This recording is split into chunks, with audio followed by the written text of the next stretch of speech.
Hey guys, my name is Barebow and I am making an adventure series. I'm right now at the AT Lodge here in Monocket, and it's a hostel.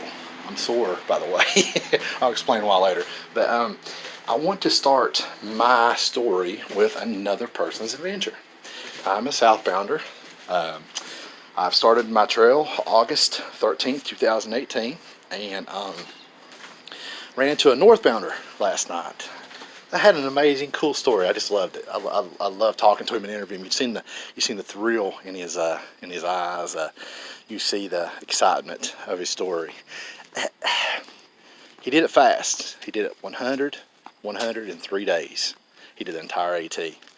Really cool guy, and his trail name is Giant, and he gave me permission to use his story to start my little channel. So I'm going to do it, and basically I'm stoked about it, and I want y'all to sit back and enjoy his story.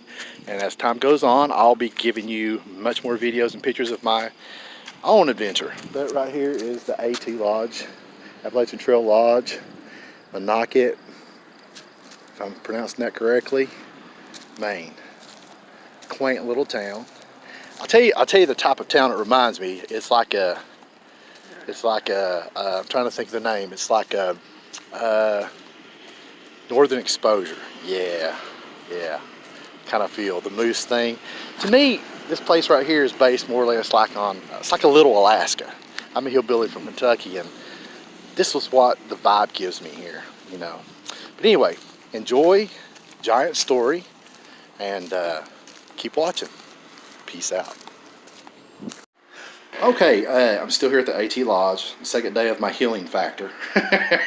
And last night a thru hiker came in northbound, and really cool guy, Giant, right? Mm-hmm. The trail name's Giant, and I wanted to hear his story, and he was really cool about vlogging about it. And here we go. Yeah. What's up? What's up? Doing good. Good deal, man. Good deal. Hey, tell me a little bit about your trip, the highlights, the downs, the ups. I just finished yesterday morning, and it was phenomenal. Let's see, highlights. I mean, so I did the trail in 103 days, which is kind of quick compared to some other hikers out there. And right. So I just knew that. I mean, I fit the trail in between semesters, right? Cool. So I go to college right now at Arizona State, and I just knew that I was going to be doing big miles sometimes, but I was more surprised at the times when I was going slow. Like I could actually, take my time and relax and enjoy, the things that people always talk about. And so highlights of the trail, it's really hard to put into words. I gotcha. But more than anything, I just loved hiking with people that I met on trail and hitting the big mountains together, and the whites and the southern Maine. Look at his sincerity, people. Look at the sincerity and the victory in his eyes. You can tell it's amazing. It feels euphoric just interviewing you, man. You're getting me stoked. Oh, thanks. No, it felt so good. Well, good. Yeah. Good deal. So you said more or less a little over 3 months, right? So yeah. How many miles a day did you average doing that? So that averages to 21.4 miles a day. Cool. And so the reason why I was able to, take some slower days, I mean, I did some 30s, my biggest day was 41, which I don't recommend anybody do. Wow, I've never heard that. Now that's something different. No, but don't do that. But I only took like 4 zeros. What? Really? Yeah. Mm-hmm. Wow. Yeah. I did lots. Neros is really how you save time. You just Nero into a town, Nero out if you want to. Okay, what's a Nero? So Nero, you're like 5 miles, 6 miles. Okay. A day. Yeah. I gotcha. What I would do most of the time was I didn't even stay in towns. So I would hike in to a town, resupply, and then I'd hike out the next day. Or no, the same day. Same day. So a Nero. Yeah. Wow, heavy. And you don't call that a Nero, you call that a hero. Ah. A hero. So when you go into a town, you just totally skip it. You hit grocery store, you hit the restaurant, and you're out of there. I got you, brother. Yeah. I got you. So what pushed you to go at that speed? I knew I wanted to get back in time for school. I didn't want to take any time off for school. I got you. I mean, there's just so much in life to accomplish, right? So That's I didn't exactly want to right. waste any time. If I felt like if I took time off of school, then it'd just be delaying a whole bunch of other dreams and visions that I have. I got you, man. So I knew I wanted to fit it in just right, and it was the only time in my life that I think I'd be able to do it. Like, I'm single right now. Right, I right. wouldn't want to do it if I had a family. Exactly. Yeah, just too much time off. That's cool. That's cool. And it worked out perfect. it just, thank God. Like, honestly, like, I thank my Heavenly Father every single day. Just. Hey, I'm a Christian too, Yeah. man. I'm down. I'm Absolutely. down. You give me chills talking that kind of stuff. It's good stuff, Yeah. man. So basically, on the downside, what things happened to you that was rough on you? How did you adjust? Yeah, so I got sick a couple times on trail. Gotcha. I got norovirus once when I was in Virginia, and I got giardia once when I was in Jersey. And we were talking about that stinking Jersey. No, no, but and then I got an injury in North Carolina. I had some tendonitis with my left knee. Gotcha. Okay. Okay. So, in doing that, and also wanting to get down trail, Sure. It was so hard on me. Gotcha, I lost man. a lot of weight, especially when I got giardia. Gotcha. Like, I didn't have time to zero a whole week, like you're Right. supposed to. Right. I only had time to like take 1 0 and then a lot of short Wow. days, so I had to keep hiking on it, and that was really, really tough. That's grueling, man. This is an amazing story, by the way. I mean, just to hear your struggle and what you did and the time you did it. Well, this is up there with the big boys. Well, thank you. In my opinion, my All little right. short time, narrow research on the trail. Yeah. It's cool, man. Yeah. It's cool. But yeah, I was extremely fortunate to be around the hiker bubble in New Jersey at that time. Cool. So there was just a ton of trail magic. And so I was able to really still be as comfortable as you could possibly be on the Appalachian Trail while being really sick, because there was just so much love and care from all these people who were concerned for me. So I actually ended up getting a free ride to and from the trail, from an urgent care to a to a hotel. Yeah. And I was taken care of by so many trail rangers at that time. Wow. It was a blessing. Well, that's good. Good to hear, man. Good to hear. Without it, I don't think I'd be here. So. Gotcha. Now, as far as preventive, I don't want to have people could be concerned that something can happen to them at that. What could be? How do you prevent like the virus or giardia and stuff? Give us some tips, man, because I'm new at it too. Yeah. You meet people every day. Well, not every day, but I've met hikers who could drink water straight from the river or from the spring, not filter it, not treat it chemically, and be fine. Sure. But I wouldn't recommend anyone just go off and start drinking water straight from the spring, because you never know.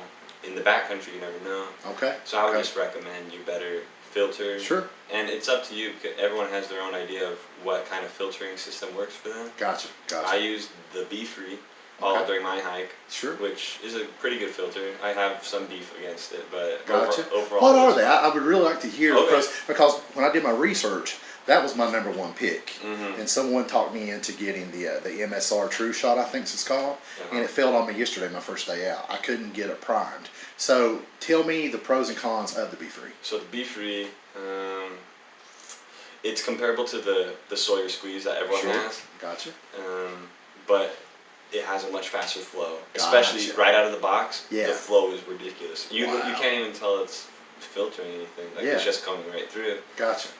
But you'll notice, in 2 days, it slowed down a little bit. A couple more days, slowed down a little bit. Gotcha. A couple more days, it's kind of slow. The biggest thing about the Be Free is that you just have to clean it every single day. Okay. And so you clean it by swishing it around in a clean water source. Okay.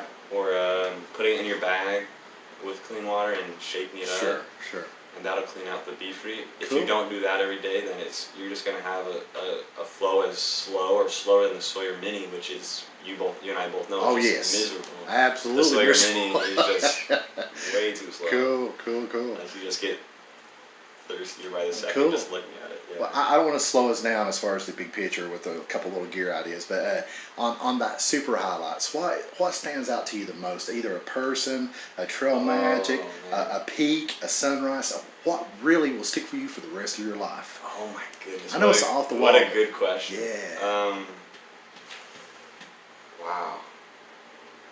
I could give a million answers, but one that does come up is I found some incredibly good people when I was hiking in the White Mountains. Cool. Their names were Eddie and Jay Beebs. Awesome. And Eddie is spelled E-D-Y, for those Okay. who know him. Cool. Him and Jay Beebs were just hilarious characters. Just so much fun. Awesome. And we made the Whites a blast. So we did work for stay at the huts, which I highly recommend. We got leftovers every single day at the huts. So tell me a little bit about that. Yeah. So the Whites are a big tourist attraction, Sure. sort of. Right. They're one of the more, if not the most rigorous part of the trail because of all the elevation change. Gotcha. Some of the most beautiful sights and views are at the White Mountains in New Hampshire, right here. Sure. And so what they have this system of huts. They're old buildings that were built initially for tourists in the 20s. Wow. Way back, like 20s, 40s, when mountaineering just started to become a thing, right? Yeah. And so they built these homes. They weren't really homes, but they were built initially for people who were visiting the mountains. Right. So they've been renovated over the years millions of times, and nowadays they just have a crew of college kids maintaining this little hut. Cool. I mean, they're not little. They're pretty big. Right. But they're expensive for through hikers to stay at. Ah. They're like $70 to $100 a night. Wow. And all you get, it's like a hostel. It's like a lot of bunk beds, but they do give you a really awesome dinner and a really awesome breakfast. Okay. And they entertain you as well. I heard of some of the crew members throwing talent shows. They were doing skits in the morning. Cool. Really cool characters. Absolutely. So what through hikers can do if they don't want to pay all that money for a hut and Sure. stay with all these families that are on vacation, right? Just hiking the Whites. Yeah. They have these work for stay things that you can go in at 4 p.m. Is pretty much like the best time, 3 to 4, and ask, hey, can I sweep the floor and stay here tonight? Yeah. And they'll be like, yes, of course, and you can have leftover dinner. I'm down. Yes, That'd be fun, man. It, That'd be and fun. it is so much fun. And We'll work for food. What the heck? Yeah, you know? no, honestly. And we would do that. Eddie, J. Leaves, and I, we did that at every hut we could. And we just ate like kings throughout the trail. We just felt so good, laughing all the way up these mountains, laughing all the way down. It's hard trail, but they just made it so much fun. And I will never forget those beautiful, beautiful views on Mount Washington. Look at your sincerity, man. I mean, you're getting me stoked, bro. You're You getting better me stoked. be stoked. You better be stoked for the White. It's very I've heard exciting. nothing but it's tough. It's tough. This beautiful side, man. In pain, there's always beauty. There's always beauty in pain, and in something. Find beauty in it. There's beauty in everything, and this is an example. I love it, Oh, man. well, thank you. Awesome. Yeah, you gotta. Awesome. It was a lot of fun. Dude, that is awesome. Anything else you want to throw in, or just a little final closing statement, or just whatever, man? I mean, you can do it. You can do it, man. Okay, well, do this. Do me a favor. I know you're going to think of other things later. Okay. And when you do, send me a quick vid. I'm a webmaster. We can do it easy. We can probably Google Drive it or whatever. I can grab it and I can edit it amongst this and do a little addendum or something. You know what I'm saying? Yeah. Just do some selfie vids or vlogs and throw them to me, man. Let's fill this thing up. Let people know the awesomeness that the trail provides. Yes. You know? I can do that. All right. Oh yeah, the trail bump. Tell me about the trail bump before we close. Bump. Bump. Oh here, let's do an explosion. They don't do that on the trail. Okay, they do not do an explosion. You can if you want. Right. But It's not really the etiquette. etiquette, I don't care. But if you want to do the explosion, do it. Okay, well I'm a big kid, I'm just a really big kid. But that being said, tell us why we bump. Why we bump? Just so many germs. You don't. There's not a lot of hygienics on. There's. Right. We are just trash on the trail. I got you. Honestly, I got you. You got to really take. We're care of hobos. yourself. We're literally hobos. Okay. Yeah. So Okay. I mean, just bum is more hygienic. Okay. Cool. Cool. That's the only reason for it. Cool. Cool. Yeah. Well, I guess this is cool, and this is it. And you've got some diaries coming, right? You're throwing some stuff down. I do. I took a daily journal on my phone. Okay. Okay. And I recorded down where I was every night, which shelter, whatever I spent. That's awesome. And just recorded details of the day, and I'm going to fill it out from memory and all my pictures. Once you get it filled out, if you do something, please let us know, because I mean, this is 3 months, man. This is crazy cool. 20-some miles a day average. No support, right? It wasn't nothing like. Yeah, it's not like a van following you like some of the big 45 dayers, huh? No. That's wow. Yeah. That's still up there, man. I mean, that's upper echelon. Thank you. Giant, thank you so much, man. Bearbo, you rock. Thanks, man. I appreciate it. All righty. Peace out.